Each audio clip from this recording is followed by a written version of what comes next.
Hey guys, welcome. 25 lakh का जुगाड़ अलग भाई तू टेंशन क्यों ले रहा है यार मैं हूं ना ये देख तू साला बहुत शेख की औलाद है शेख की औलाद तुम्हें नहीं बताया कि सरदारों में भी शेख होते हैं हम मजाक कर रहे हैं यार अच्छा मजाक था बता दिया करो ना कम से कम इंसान हंस ले In Dr. Sam van Schaik's book, his name is not Van Schaik, it is Van Schaik. I learned this from the interview. He quotes the 7-line prayer to Guru Rinpoche. So I felt like it was like his admonishment from the Nyingma people to me to record this. So I will recite the 7-line prayer, then we will go from the acknowledgements to his preface, then continue from where we left off about His Holiness the 13th Dalai Lama. Because I wanted to give some more context in terms of like where Dr. Sam van Schaik is coming from, because not all people have the same context for Tibetan history, as it is a very arcane subject for most. Om Mahom Benza Guru Pema Siddhi Hom. Born in the heart of a lotus flower in the northwestern country of Orgyen, and possessing the supreme attainment, you are known as the lotus-born, surrounded by hosts of Dakinis.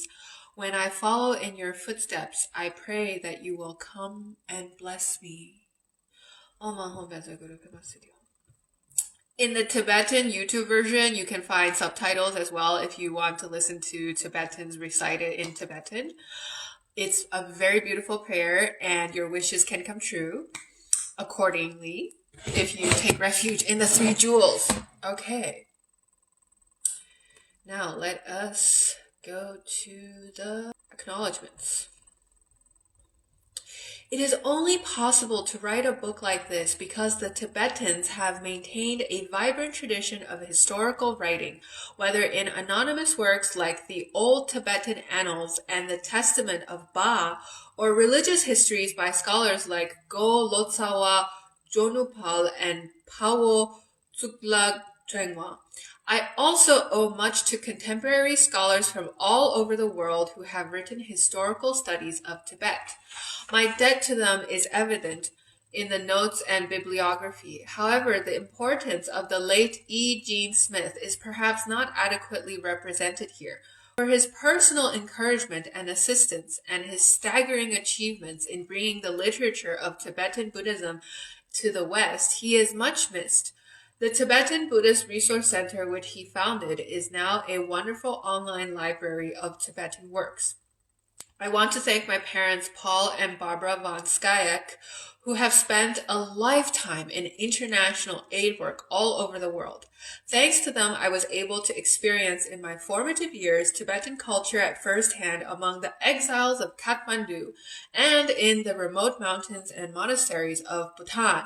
I would also like to acknowledge 2 Nyingma monks from Bhutan, Tsutrim and Dawa, here in England for guiding me to the study of Tibet. I owe everything to my teacher, Lama Jampa Taye. To him and to Karme Pinlay Rinpoche and His Holiness Sakya Trichen as well, I owe any understanding I have of the Tibetan Buddhist Dharma. The help and advice of many people have been instrumental to the publication of this book. It would not exist at all without Malcolm Gerard of Yale University Press. It was a pleasure to work with him and the other staff of the London office of Yale University Press. I am lucky to have colleagues in the field of Tibetan studies who are immensely generous with their time. I am hugely grateful for the support of Susan Whitfield, director of the International Dunhuang Project, without which I could neither have started nor finished this book.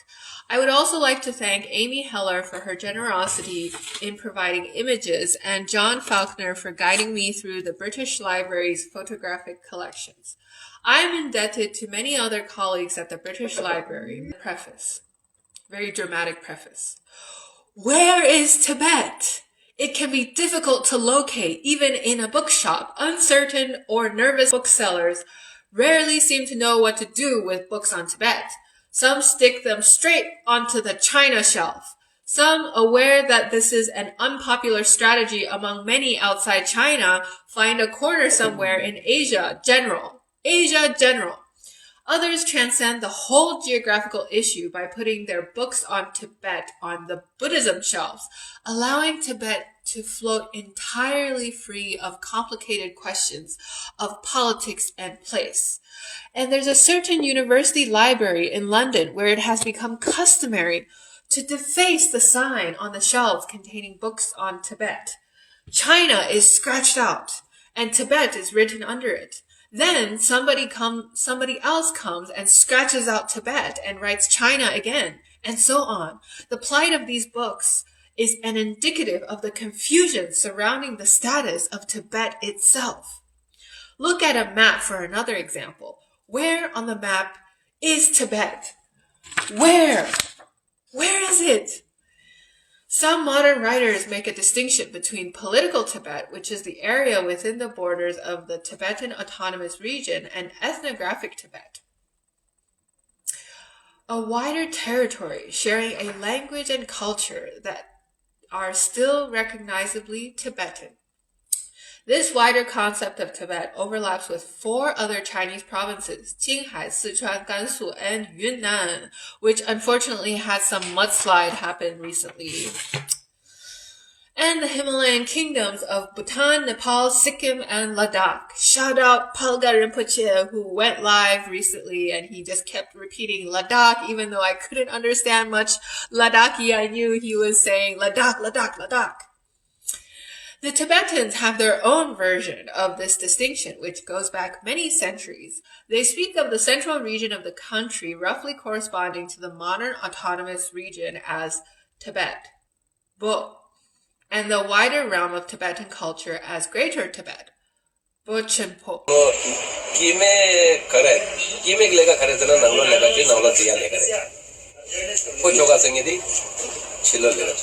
Mobile दिया मुंडा देसा mobile दी लगा थोला रे mobile दी के खर्चा फुमु छता थोला थोला छोड़ दो वो दाम फुमु दाम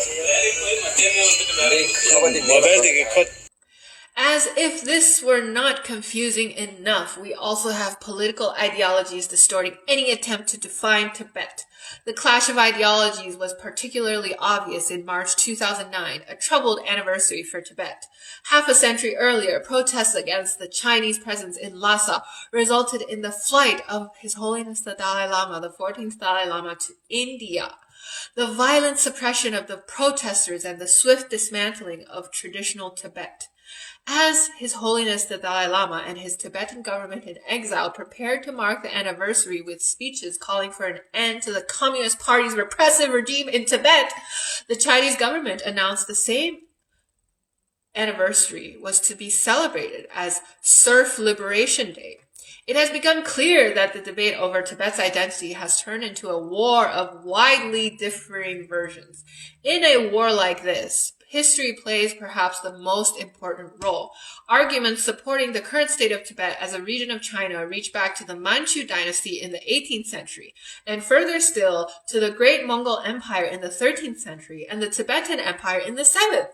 Such arguments are countered by Tibetan claims that their empire was once the equal of the Chinese, and that later relationships with the Mongols and Manchus, who were not in any case Chinese, were on the model of the relationship between religious patrons and their priests. Check this out. Priests.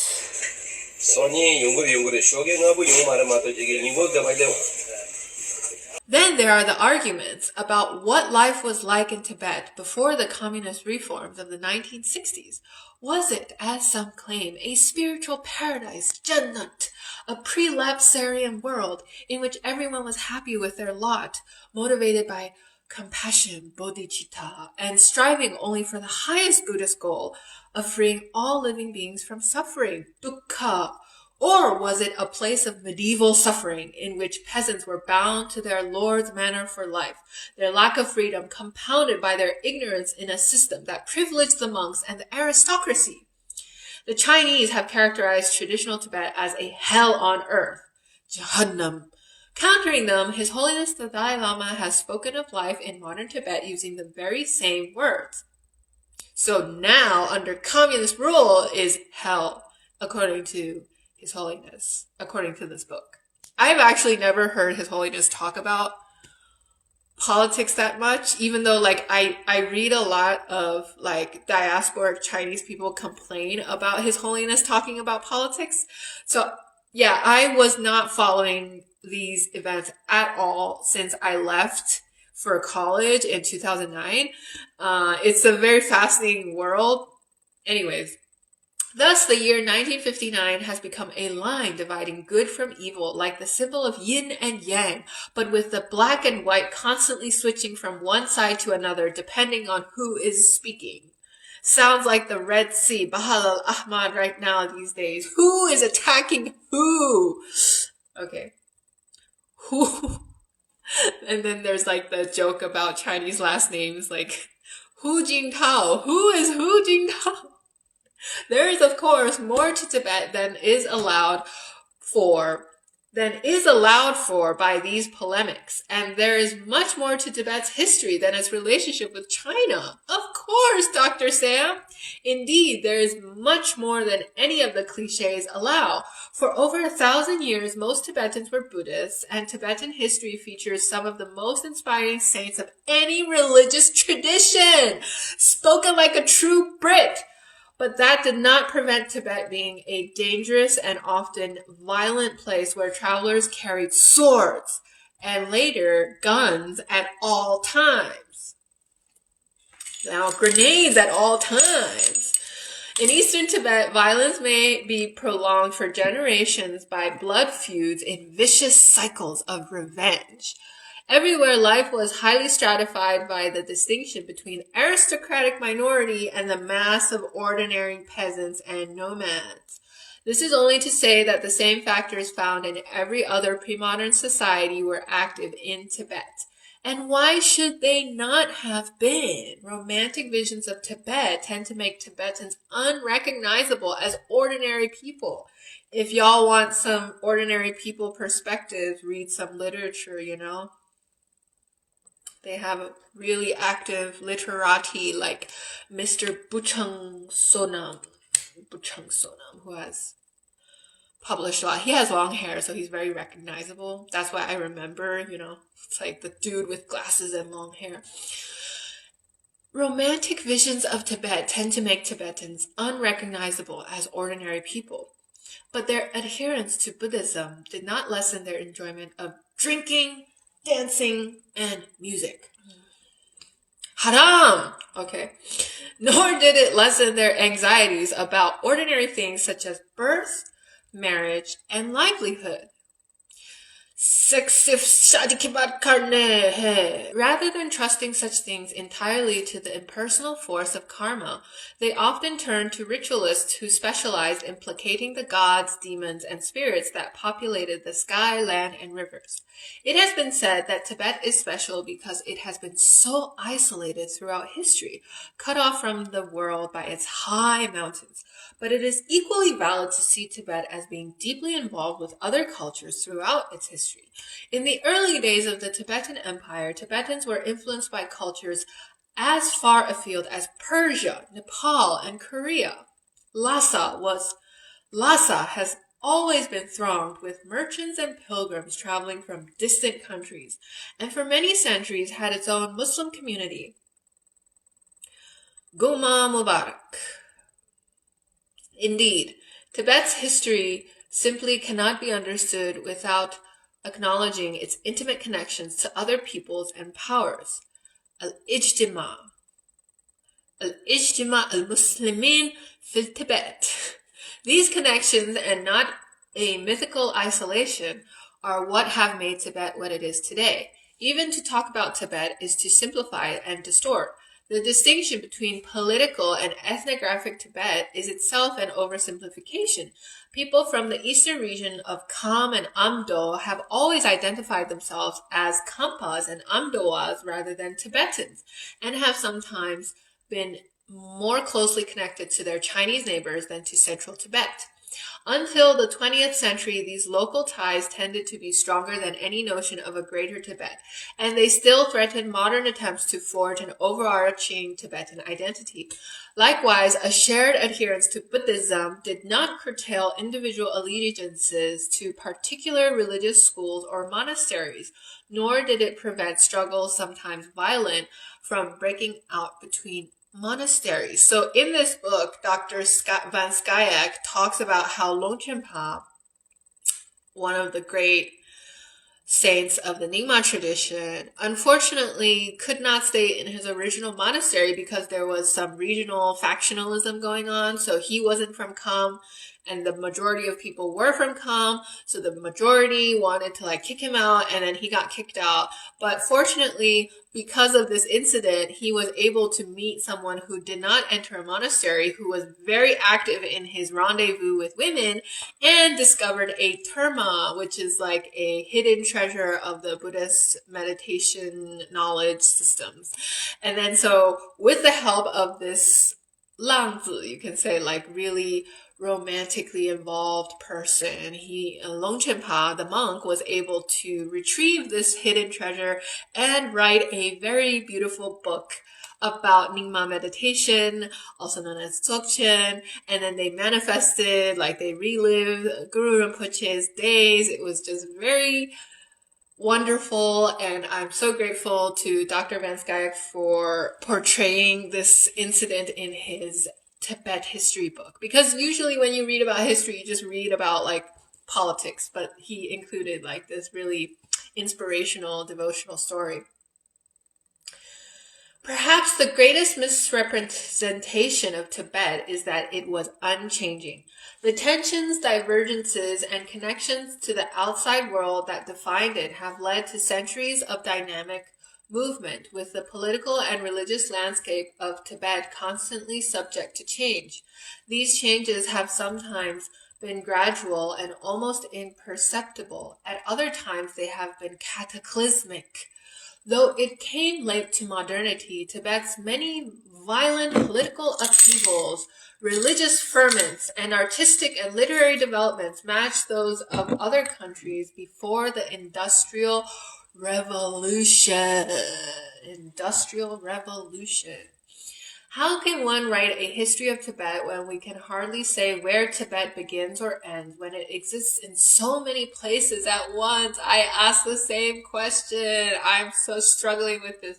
The writer of such a history can only hope to capture something of this diverse, ever-changing realm and the complex people who have inhabited it. There is an idea in Buddhism, tendril, which is often translated into English as interdependent origination. What it means is that every event is suspended in a fragile network of causes and conditions without which it could not be. The Buddha, Om Mani Padme Hum, the Buddha, Om Muni Muni Maha Muni Soha. I think that's the Buddha mantra. The Buddha said that only the omniscient could know the full complexity of causes behind even a single event. It is an apt lesson for anyone who would write history. We can glimpse a cause here, a condition there, but the complete view will probably only ever reveal itself to the omniscient. I'm going to insert this random anecdote from the US. So recently, someone who's a blogger found this Chinese homeless guy in New York. He claims that he found him, but some other people said that he was tipped off to go find this guy. And this homeless dude actually was very accomplished once upon a time. He published in many academic journal issues on physics, and he was a physics PhD graduate. And he couldn't sustain a job. He was mentally ill. And then it became a sensation because he was from this really rich area in China known as, Shanghai, basically. A lot of his alumni reached out to him from Shanghai to help him. And it was really dramatic because other people didn't like him. They were like, he deserves to be homeless because he had gambling addiction. So that's just how strict Asian culture is for those who are not Asian. It's you don't deserve a third or fourth chance if you've had a first and second chance. Like, that's just the mentality. I don't blame them. I mean, if somebody owes you that much money and then he just gambled it, maybe you do have the right to hold a grudge for this long. But yeah, like other people were like, it's okay, he's one of ours, so we should help him. And other people were like, no, don't help him. He's a gambler. He's going to gamble everything again. Yeah, that's just, I think, really what this Buddhist theory is about too, because we don't know what really caused his mental illness, even though some say it was like a breakup, and then others say it's like because he's, you know, an Asian man and things aren't easy for Asian men in the US. Yeah, and his own like narration is influenced by these other people, right? Like he's obviously going to try and portray himself to get more sympathy after so many years of being homeless. You know, the homeless can only say so much about their own experience without like pissing people off. Like you obviously can't start saying, yeah, let's start a revolution for the homeless. Like nobody's going to help you if you talk like that. So yeah, this history, this book is a narrative, and any narrative is limited to the point of view of particular people and events. It is necessarily partial and incomplete. Yet the plot-driven framework of narrative may not be the worst way to approach Tibet, placing it in the flow of time, which is the driving force of any story. The Tibetans have their own marvelous tradition of historical writing, and the corpus of modern scholarship on Tibet grows every day, including yours truly, Adrian. It is no longer possible, if it ever was, to grasp the whole, but we can choose a path so beautifully written, like an English person. He is English. In this book, that path begins with the first appearance of Tibet on the world stage in the 7th century and ends with the exploration of what it means to be Tibetan in the 21st. It follows those individuals who have been most influential in the making of Tibet, or have at least made the biggest impact on Tibet's own historians and storytellers. And though it is sometimes difficult to say whether a famous event really happened as it has been told and retold, that is no reason to dismiss it or consign it to a footnote. These are the stories that, layer upon layer, have contributed to the cultural identities of Tibetans today, to the sense of what it is to be Tibetan. So we begin at the point where something called Tibet, with its own culture and history, first came together, in the glory days of the Tibetan Empire.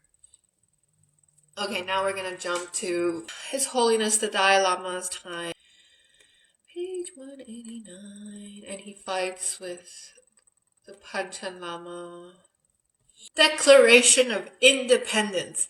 Oh yes, His Eminence Rabcha Rinpoche, who initiated me into the Nyingma meditation, once said that in Pennsylvania, Philadelphia, that the Declaration of Independence of the United States was written there in the 1700s. And during that same time, a great Tibetan scholar wrote something on meditation, and he made this funny comparison. He said one was writing on the outer world and one was writing on the inner world, and they both somehow serendipitously came together in his teaching in Philadelphia, because he could not be there without either his ancestors writing on meditation or the Americans' ancestors writing the Declaration of Independence.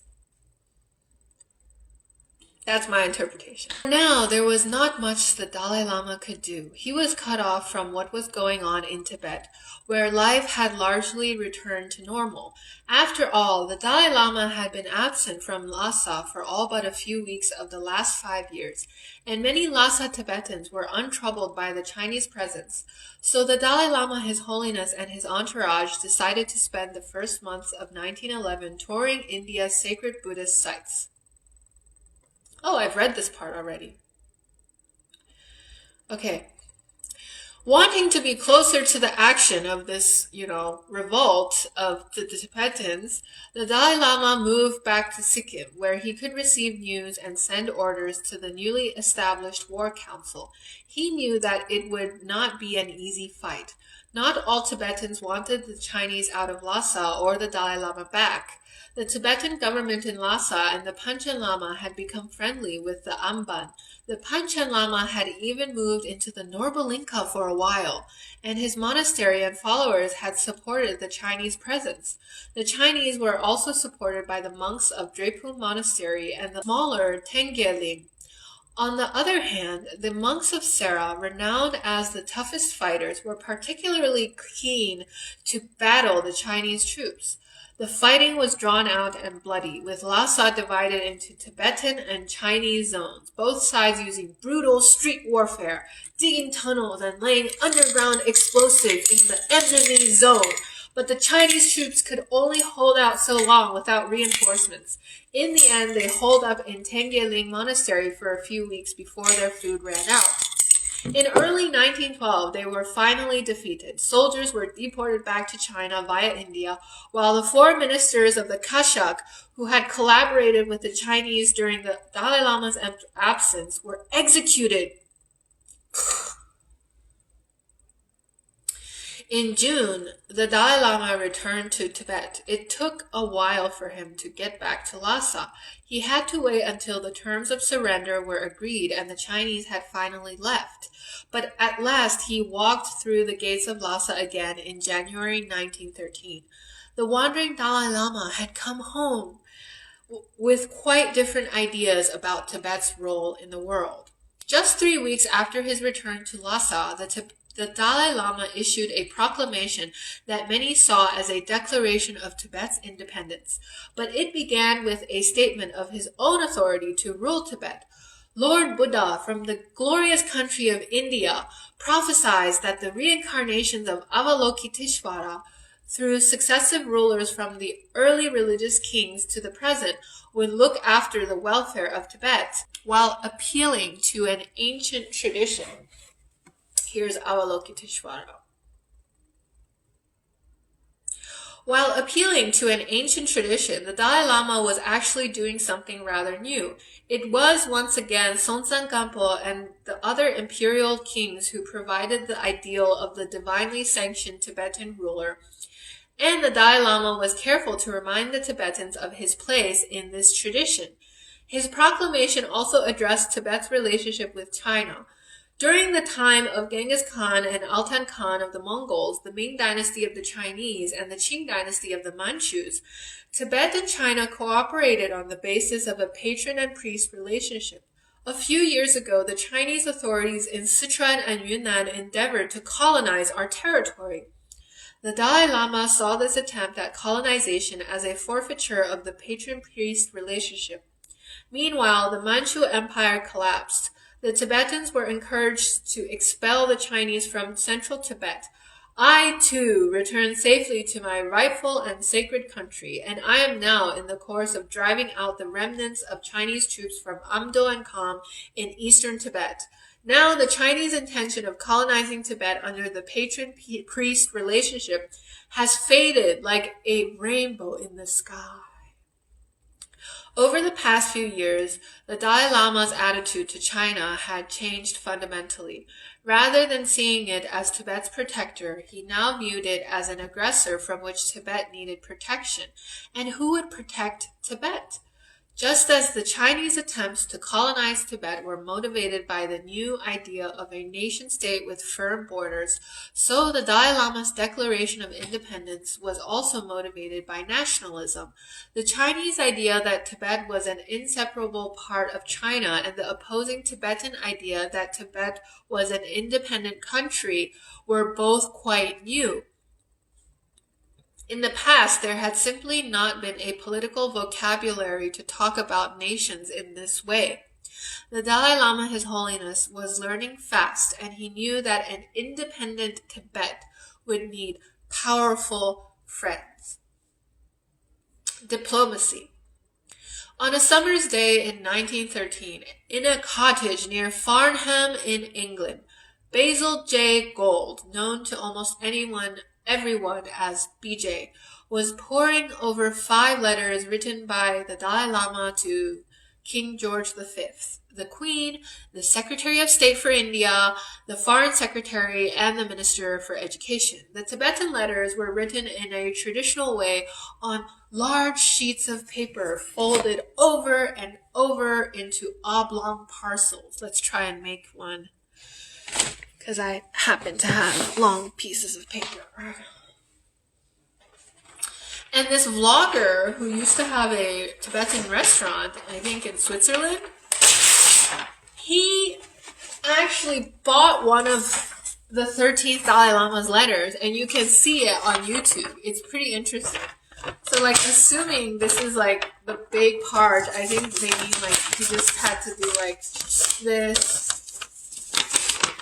and then this,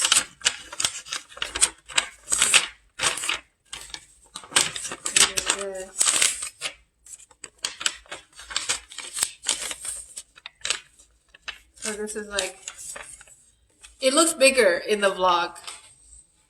The letter to the king was on especially fine speckled Tibetan paper, and when fully opened was the size of a large poster.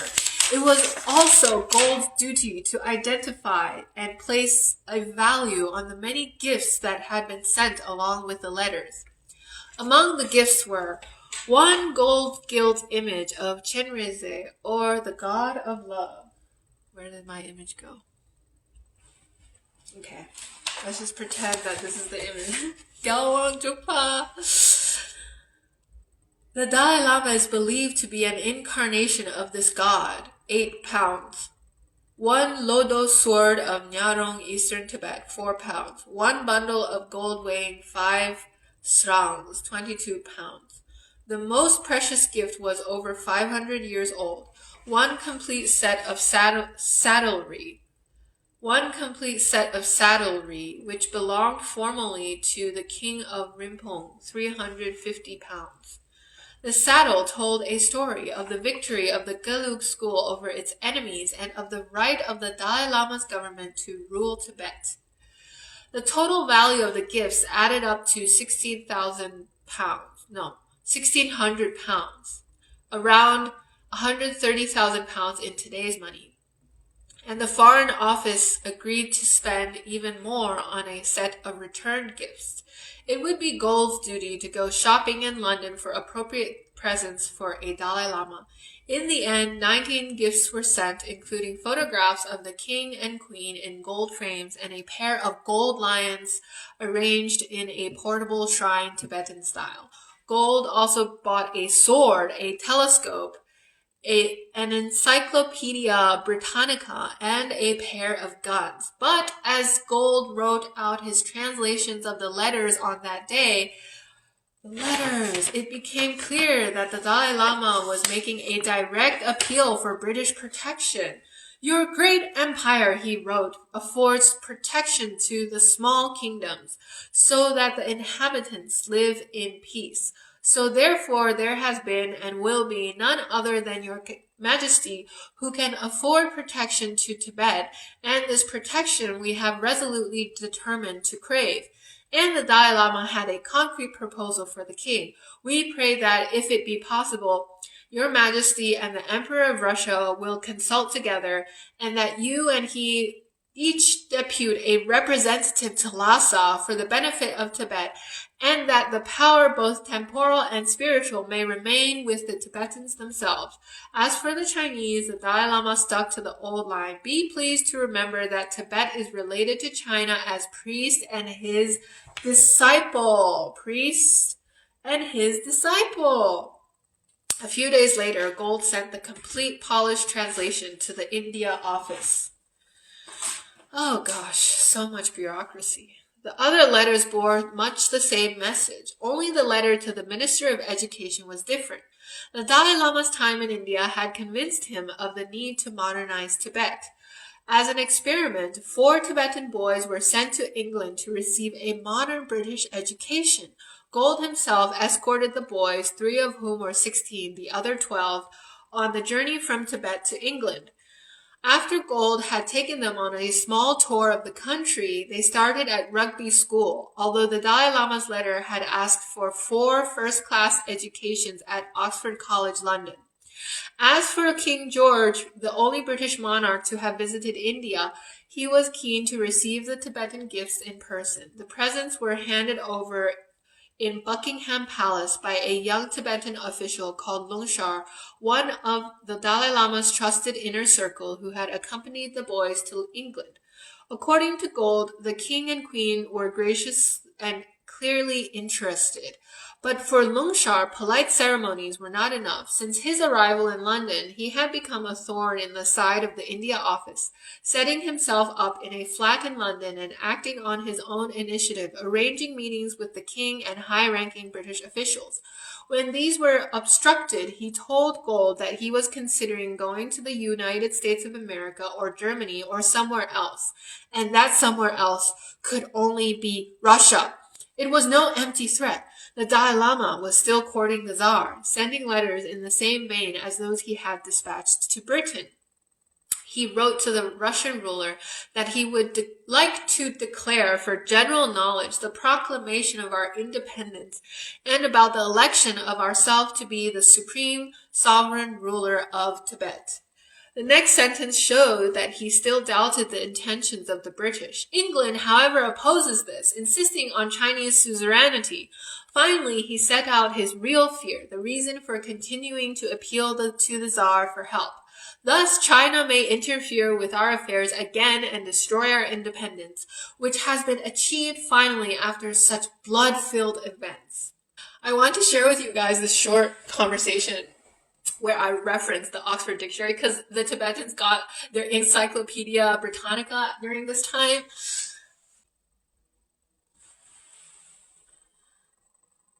So I think my friend and I were talking about the definitions in relationships.